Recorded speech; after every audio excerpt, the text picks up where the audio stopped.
Welcome back to our final lecture on distributive justice. So we've seen Nozick's approach, right, which is basically if you got what you got, fair and square, right, which is according to the rules of acquisition, then you're entitled to it, and if everyone's entitled to what they have, then we have a just distribution. Rawls had a different approach. Rawls thought, well, we can start with a kind of social contract theory, but we put everyone behind a veil of ignorance, so they don't know, what sort of person they are, and whatever distribution gets agreed on, uh, that will be a just distribution. Nussbaum is going to question the entire approach to what sorts of things should be distributed. Right? We have been assuming that the things that we distribute are, what Nozick called holdings, so money or other valuables. Nussbaum says, no, that's not actually the sort of thing that we should be concerned about distributing in a just system. Instead, she argues for something called capabilities. So did not invent this notion of the capability. She's sort of engaging with the work of Dr. Sen.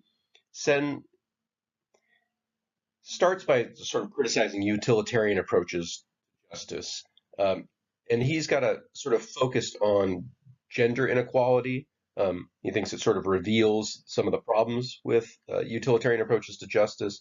And as we'll see, Nussbaum also is concerned with issues of gender, right? So this is um, ultimately the approach will be broader, right, than just focusing on gender inequality, but it's a way to reveal some of the problems with other theories. So let's suppose that we had a utilitarian approach to distributive justice. And so might want to maximize utility, right? And if we thought that money is a kind of a useful proxy for utility, right? If you're trying to, it's not always a one-to-one correspondence, right? So more money will make you happier to a degree. That's kind of been empirically proven, right? Beyond a certain amount, for the very rich, more money is not going to make them much more happier. If you're trying to run, a government and distribute things fairly, uh, a utilitarian could do worse than just to say, let's say the amount of money you have equals the amount of happiness you have. Well, the problem with that would be that there are lots of people who are not sort of contributing to, gross domestic product that aren't generating money, right, but are nonetheless important workers, right, in the economy. For example, women who work in the home. And there's also so that if we're trying to maximize general happiness in terms of utility and thinking of utility in terms of money, it just overlooks like large segments of the population, right? Um, so Sen introduces this notion of capabilities uh, as the things that should be distributed instead of money, right? Um, and the idea is we're focused on what opportunities exist for people to do and be what they want, whether or not that generates money or requires money. There's a few reasons to prefer capabilities over other approaches. So one problem with a utilitarian approach to justice, if we let's for the moment go back to utilitarianism as maximizing happiness, right, rather than using money as a proxy for happiness. Um, People tend to say they're happy no matter how objectively bad their life is, right? And this is what we call the phenomenon of adaptive preferences, right? So, um, you know, certain people's lives are sort of limited, and if you survey them, um, they're going to they're going to report their happiness sort of relative to what they conceive as even possible, right? So, here's a happy coal miner, right? If you think, okay, my life is, mining coal, which is a dangerous and difficult job, right? But if you think, well, that's sort of the limit of my possibilities, then you'll say, yeah, within that context, I'm pretty happy, right? Um, so you've adapted your preferences to fit the options you have, but in a larger, more objective sense, you may not actually be as happy as you could. Another issue that needs to be addressed when we talk about distributive justice is the notion of equality, right? We do, Rawls wanted sort of equal rights for everyone, equal distribution of rights, and so on. Um, some people might look for some sort of equality in their distributions, right, of holdings. But you have to ask what we mean by equality, right? So, for example, let's suppose that you thought a just distribution would be just everybody has the exact same amount of money, right? Kind of a communist approach. Well, the problem is different people are still starting at different places, right? So someone who is relatively healthy doesn't have to spend a lot of money on, medical care or, on a wheelchair and so on. They're going to be able to do more with that amount of money than someone who's going to have to use a large proportion of it, right, to just deal with their health issues, right? So equal wealth is not necessarily equal sort of possibilities or opportunities or outcomes, right, depending on where you're starting out. Are we trying to distribute? If it's not health, we're trying to distribute equally, but instead maybe happiness. Again, we've got this issue of adaptive preferences. Right? How are we measuring this happiness? Is it just to how people report it? And is someone, who's a relatively happy coal miner, are they really as happy as a relatively happy billionaire? Right? Um, it, it's also difficult to get equality in that sense. So Sen offers a different approach. The thing that we want to distribute equally is capabilities, right?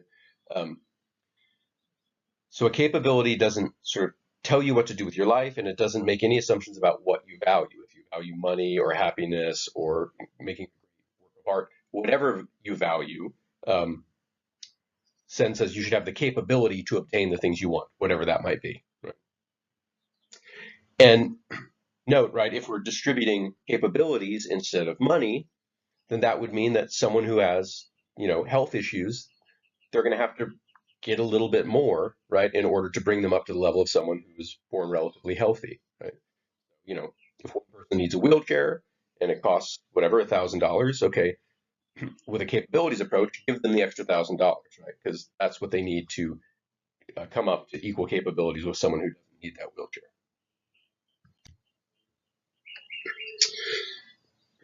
So, talking about capabilities can sometimes sound a lot like talk about basic human rights. So some of the things we consider rights, the right to free association, the right to vote, the right to, choose your own occupation, um, those are also capabilities.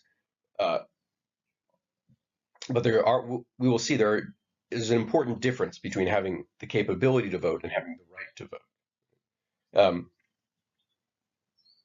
And there are typically the talk about rights tends to favor these sort of public things like voting and speech, right? And tends to ignore um, more private rights like freedom from violence in the home, right? That's not a right in the Constitution, and it's something that women often suffer, right? Is violence in the home. Uh, so the move to the talk about capabilities is in part a hope to refocus and allow for a broader conception of what as a right or a capability.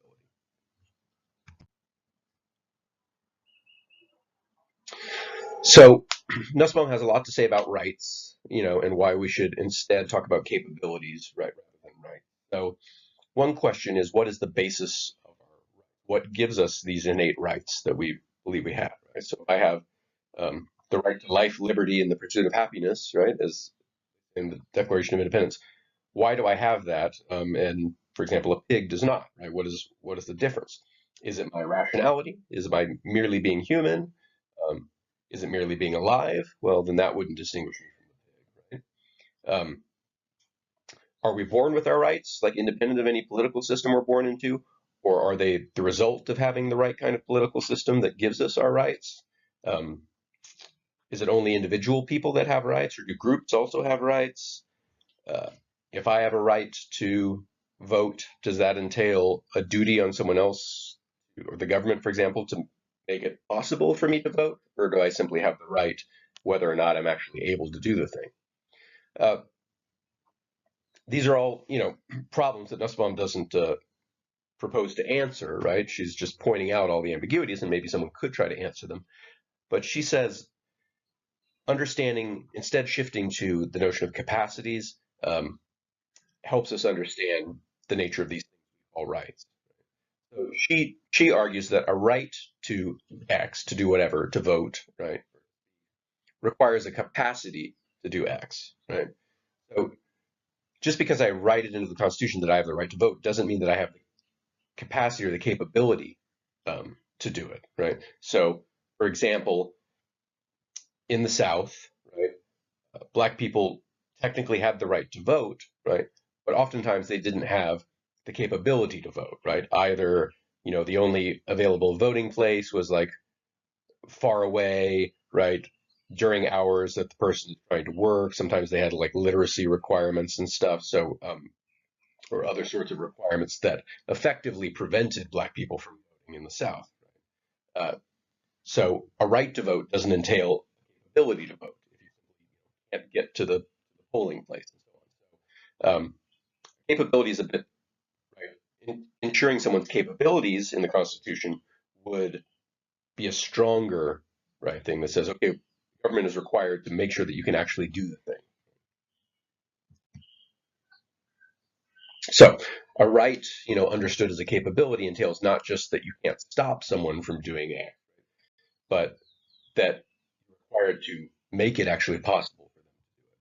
This is often understood in terms of negative and positive freedom, right? So the United States Constitution uh, tends to frame things in terms of negative liberties. So Congress shall make no law prohibiting free exercise of religion. No state shall deprive a citizen of life, liberty, and without due process. So these are negative rights in that they are things that the government can't or not allowed to do to you.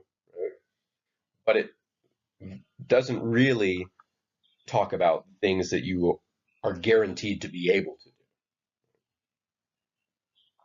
do. So you might have certain rights that are just made impossible on a practical level, right? Even though technically no one can stop you from doing it, the situation might be such that you simply are not allowed to. You can Nussbaum contrast this with the Indian Constitution, which was created a bit later than the United States Constitution and has a different approach and does, in fact, phrase things more sort of in terms of capabilities or something you might interpret it as. Um, it tends to frame things not in terms of limits on what the state can do, but obligations that the state has to ensure, right, that its citizens have certain exercise. And again, she thinks the tendency towards framing things negative liberties, as we do in the United States, has had created problems for women because it's tended to implicitly separate the public from the private, right? So the government is not allowed to do certain things, in a public way, but the government is not really interfering in private life and what goes on in the home. And many of the problems for women happen in the home, right? So Nussbaum argues that if we were to frame, a just society in terms of capabilities, I sort of use capabilities and capacities interchangeably. Um, making it clear that we are owed the ability to actually do some of the things we want, which is more than just saying the government can't interfere. The government is obligated to help you uh, get the things that you need want. She argues that would be better for women, and probably for everyone.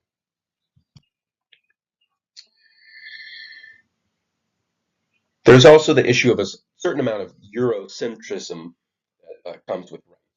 So definitely, the United States Constitution came out of is highly influenced on Locke, who's an Enlightenment era thinker. He's British, Um, so the Enlightenment, if you're not familiar, so this was 1600s, 1700s in Europe, where you really saw a big shift from a religious worldview to a more secular worldview, and there was a lot of instead of sort of the king being a representative of God, right, and being divinely ordained and that sort of thing. Instead, you started to have elected officials who were largely independent of church and religion and things like that. But nonetheless, that was many think a big step forward in thought and an approach to government in Europe. But it came along with this talk of rights, right, and other parts of the world that developed in different ways didn't necessarily talk about rights quite so much. And if we shift to capabilities, Nussbaum argues an approach to distributive justice will be compatible with a wider variety of political traditions. You, it'll end up that you can't only have justice in kind of an American style democracy. There can be other types of governments that can also. Um, and in general, the capabilities approach, it's just trying to make it clear that we're only ensuring opportunities for people to do what they want. Not going to force anyone to do anything, right? So if you have the capability for free speech, it doesn't mean you have to say what you want, right? You can stay quiet if you want. You have the capability to vote, doesn't mean you have to vote, and so on. So that's the general approach, right? And it's sort of stepping back. I think it makes sense, right, to say, okay, yeah, we have a lot of rights, and we can't necessarily always exercise them, right? And yeah, it makes sense that handing out money in a fair way doesn't ensure that everyone will actually be able to get what they want out of life if they're born with certain, disabilities or other impediments, right? A certain amount of money will get one person much farther than another person, right? So in both those senses, with rights and with distribution of resources, it seems like framing in terms of capabilities fixes some problems with those approaches. So what are the capabilities that ought to be ensured? So Nussbaum offers us a provisional list. She's open to it being changed, right? Um, but she wants to focus, in building this list. She's got reasons for choosing these particular capabilities that she thinks are the central ones, and it starts with the assumption that human life has a certain kind of dignity. Uh, and in order to live up to that level of dignity, you have to have certain capabilities. And she thinks there are 10 capabilities that are a necessary condition for a human life that has requisite dignity.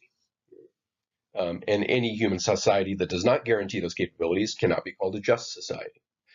She has 10 capabilities, and she thinks that they have to be insured for every single person, right? Not just for a few or not just for the average person. Every person in the society has to have these 10 capabilities in order for that society to be considered. So here are the central human capacities. Number one, life, right? So you should be able to live to the end of a human life of normal length without dying prematurely or uh, before your life is so reduced as to not be worth living. Um, you know, obviously there have to be limitations on this just by the laws of physics and nature, right? So if someone, until we cure cancer, right, not everyone is going to live to the end of a human life of normal length, right? But at any rate, the government should ensure that you have the best possible uh, opportunity. Number two, bodily health. You should be able to have good health, including reproductive health, to be adequately nourished, to have adequate shelter, right? This is fairly uh, progressive, right? We certainly in our country are not guaranteed food and shelter. There are programs to help people, but there are certainly people that fall through the cracks, right? So not everyone in the United States has shelter, right? There are some 650,000 homeless people out there. So she thinks that this should be a basic capability without which you don't get to live. You aren't living a life with adequate dignity, and so that's such a society would not be just. So it seems like she's saying our society is not a just one. Number three, bodily integrity. So being able to move freely from place to place, to be secure against violent assault, including sexual assault and domestic violence, having opportunities for sexual satisfaction and for choice in matters of reproduction. So, Yeah, this is being allowed to do what you want with your body. That having opportunities for sexual satisfaction is interesting. It sounds some kind of like a right to sex. Uh, that has been a question that has been debated among philosophers. Of course, you wouldn't frame it in terms of rights, right? To think that being able to express yourself sexually will be part of life. These ones, they start to get longer and longer, these basic capacities. So number four, senses, imagination, and thought. So you should be able to use your senses to be able to imagine, to think, to reason, and to do things in a truly human way, which means a way informed and cultivated by an adequate education, right? So the key here, I mean, obviously no one can yet um, invade your mind and prevent you from seeing or thinking, right? Uh, but Nussbaum here is arguing that to think in a fully human way, you need education, right? So you must have the capability to be educated adequately so that you can, you need to take critical thinking, right? And that needs to be provided for you. Um, being able to use your imagination and thought in connection with experiencing and producing works and events of your own choice, religious, literary, musical, and so forth, right? So part of thinking and using your senses and your imagination is, engaging in religious experiences, music, whatever it might be, and you should have the capability to do that. So that would, the right to freedom of religion would be covered by this capacity for senses, imagination, and thought. And also, among those sensations is pleasure and pain. So you should have the capability to experience pleasure and to avoid pain, not beneficial, right? Obviously, if you need surgery, right? Or if you need, exercising is painful, right? But it's also beneficial, right? I'm not saying no one should ever feel any pain, right? But you should have the opportunity to avoid it, right? So you should have access to painkillers, right? If you, have a terrible. Number five, the emotions. So you should be able to have attachments to things and people outside of yourself, to love those who love and care for you, to grieve at their absence. In general, to love, grieve, to experience longing, gratitude, and justified anger. Um, Again, you might think, well, yeah, no one can is sort of getting into my brain and sort of like turning off my emotions. But there are many situations in life where you're not allowed to sort of like be as an emotional being as you'd like, right? If you're at work, you have to sort of put a cap on your emotions, often when you're in school as well. Um, and you also need certain sorts of relationships in order to develop your emotional life. So, it's not just merely having the right to not have your brain invaded or limited, but the right to engage in activities uh, so that you can have a healthy emotional life. Number six, practical reason. Being able to form a conception of the good, engage in critical reflection about planning one's life, right? Include religious thoughts. So, practical reason is sort of just, well, what it sounds like, right? I think, geez, I'd like to own a home. So I'll need to make a certain amount of money to do that. What sort of jobs would make that amount of money? Oh, I could be a lawyer. Okay, then I'm going to go to law school. Practical reasoning. You have a goal and you think about what you need to do in order to achieve that goal, right? So whatever your goal is, if it's not owning a house, but instead is having, lots of friends, right? Or instead is having, you know, 2.5 children or whatever your good is, you should have the freedom to be able to reason about that and to plan your life accordingly, right? For you, a good life is uh, having a particular religious faith, then you should be able to engage in reasoning about that as well. Seven, capacity for affiliation. This is like the freedom of association in rights talk, right? Um, it's the ability to come together with other human beings for various purposes. Being able to live with and toward others, recognize and show concern for other human beings, engage in various forms of social interaction, be able to imagine the situation of other, and also have the social basis of self-respect, non-humiliation. So there needs to be this capability entails non-discrimination on the basis of race, sex, sexual orientation. That means you should be able to identify as whatever sort of being you are, right? If you identify as gay, you should be able to do that. You should be able to affiliate with, gayness, other gay people, and be able to do that without discrimination and so on. So, if you want to join a communist group, if you want to join a right-wing group, uh, you should be able to do that. Capability for affiliation. Number 8, other species. So this is not equal rights for animals, right? This is about humans. But part of being human is being able to live with concern for and in relation to animals, plants, and the world of nature. So, um, if you care about animals, you should be able to have a um, do that to care for animals, right? To protect them. Number 9, play, right? So we need to have the capability to play. We can't just work all the time. We need to be able to laugh, to enjoy recreational activities. Um, we currently have the right to do that, but do we always have the capability to do that, right? If you're working a 12-hour day and then have children you have to care for, what would be required from the government to give you the capability to play, right? You might need more childcare, you might need a better wage, you might need more time off work. And finally, number 10, control over one's environment. So she breaks this up into two different types of control.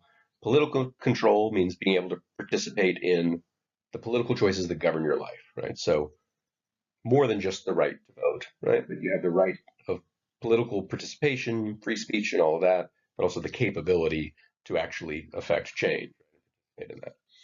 And then material control of your environment. So this is sort of the right to property, but in capabilities talk. So you should be able to have the capability to have property, be it, a car or a house. Um, Equally with others, you have equal rights to other people. Um, you have an equal right to seek employment, right? There shouldn't be certain jobs that are cut off from certain segments of society. Uh, you should have the freedom from the government coming in and taking your stuff. And in work, you should be able to work as a human being, uh, entering into meaningful relationships, exercising practical reason, right? So you can't just be, for all intents and purposes, a robot on an assembly line, right? That's not dignity, according to.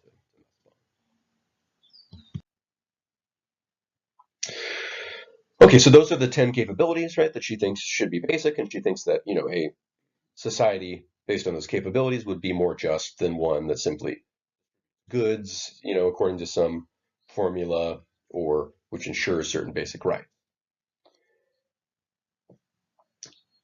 She wants to reiterate that she thinks that um, these capabilities are compatible with a lot. These are not just sort of Eurocentric, but that they're pluralistic, meaning that many different types of cultures and political systems are compatible with this capabilities approach to justice. Um, First of all, she thinks that this list is open-ended. It could be revised, right? Maybe there's not 10, maybe there's 9, maybe there's 12, maybe there's 20, right? Basic capabilities. Second, she's trying to frame these capabilities as abstractly as possible so that they could be, you know, adapted in another society, right? Whatever your relationship with animals is in the United States, it could be something different, for example, in the Hindu culture where many people believe in reincarnation. Uh, right? Maybe your relationship with animals is different, and she wants to leave that ability, right? Third, she tries to frame the capacities in a way that doesn't commit to any particular metaphysical conception of the world. You don't need to believe in God or not believe in God. Uh, you don't need to, if you think the world is flat, right, you should still have this capability stuff. Fourth, capabilities and actual functioning are different, right? And so, if you're an Amish person and you don't want to engage in technology, right? You don't want to exercise all of your capabilities. You're not shouldn't be forced to or required to. Right? Your actual function can fall short of your capability.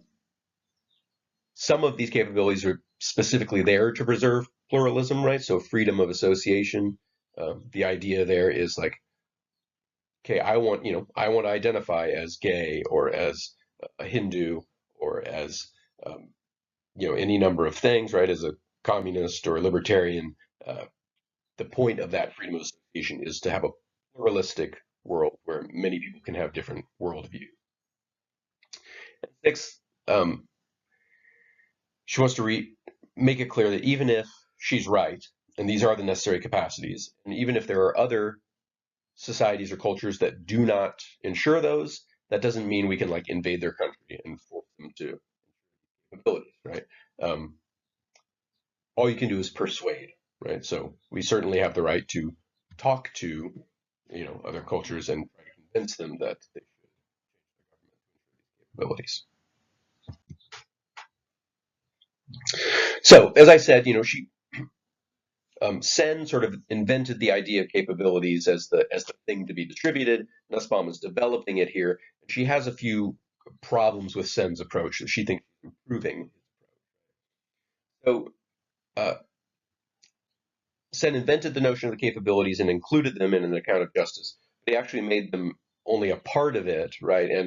And certain freedoms Sen thought were more important than capabilities. Um, Nussbaum doesn't like that approach because freedoms tend to be inherently in tension with each other, right? So uh, I've got the freedom, to vote, but also Jeff Bezos has the freedom to donate whatever he wants to any political candidate, and that's typically going to outweigh my vote, right, as a single middle person, right? So yeah, me and Jeff Bezos both have the same freedoms, but given that he's super rich, he's going to pretty much squash any of my attempts to influence the world. Um, so if you're going to talk about freedoms, you need an account of which freedoms should be preserved, which ones can be infringed for the sake of other freedoms, right? Just, my freedom to bodily integrity is going to butt up against someone else's freedom of movement. The freedoms will clash, right? So we need to figure out how to work those out. The freedom to pollute the environment maybe shouldn't be preserved. The freedom to assault your wife, right? Certain freedoms need to be limited or eliminated. Um, there's should I have the freedom to ride a motorcycle without a helmet if the only person I'm hurting is myself? I don't know. We do have helmet laws, but are those just? Um, it's hard to say. It's open to debate, right? And then there's other freedoms like freedom of speech and religion that Nussbaum would argue are essential. So freedoms are tricky. Um, Nussbaum seems to think that all these problems with freedoms bumping into each other don't arise for capacities, but is that the case? That I'll leave that up to you to think about, right? Um, could my capabilities, right, infringe on your capabilities, or not? Um, you know, are these capacities, capabilities really different from or superior to freedoms or rights, or are we really just saying the same thing in different words?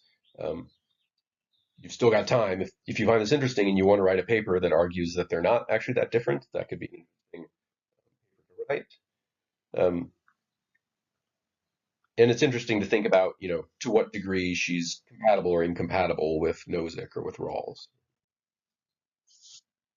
A couple more things to say about capabilities, and then we'll end.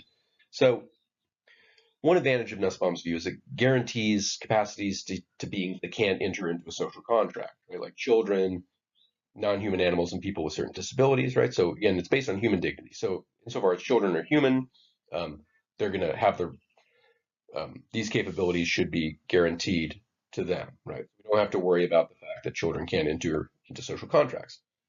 Non-human animals are not human, right? They don't have this human dignity, so she's relying on humans' tendency to coexist with animals in a respectful relationship to preserve whatever capabilities non-human animals need to have. Right? And also people with disabilities who, in a social contract, you might say, well, I'm not going to give up any of my rights to protect myself from people, with certain disabilities because I don't think they can harm me. So, but on Nussbaum's approach, in virtue of being human, right, everyone should be abilities.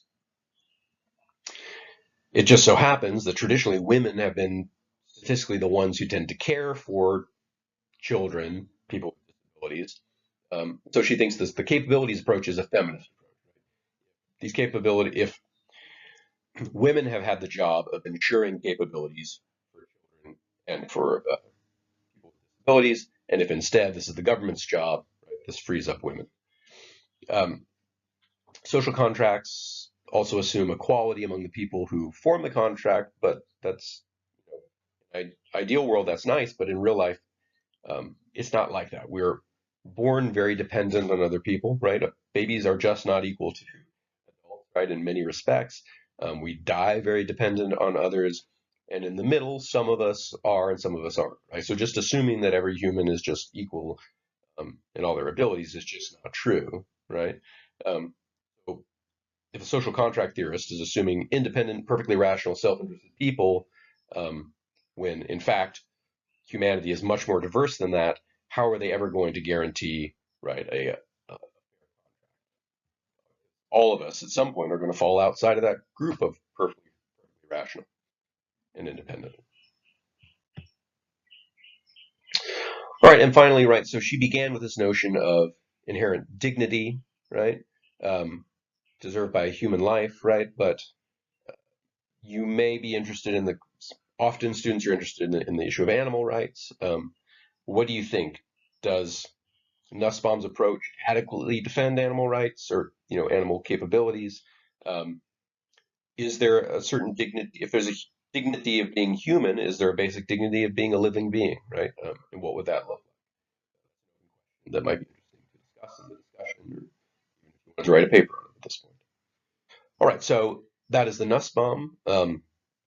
That is sort of the final lecture on material from this course. I will post on Wednesday a bit of a review about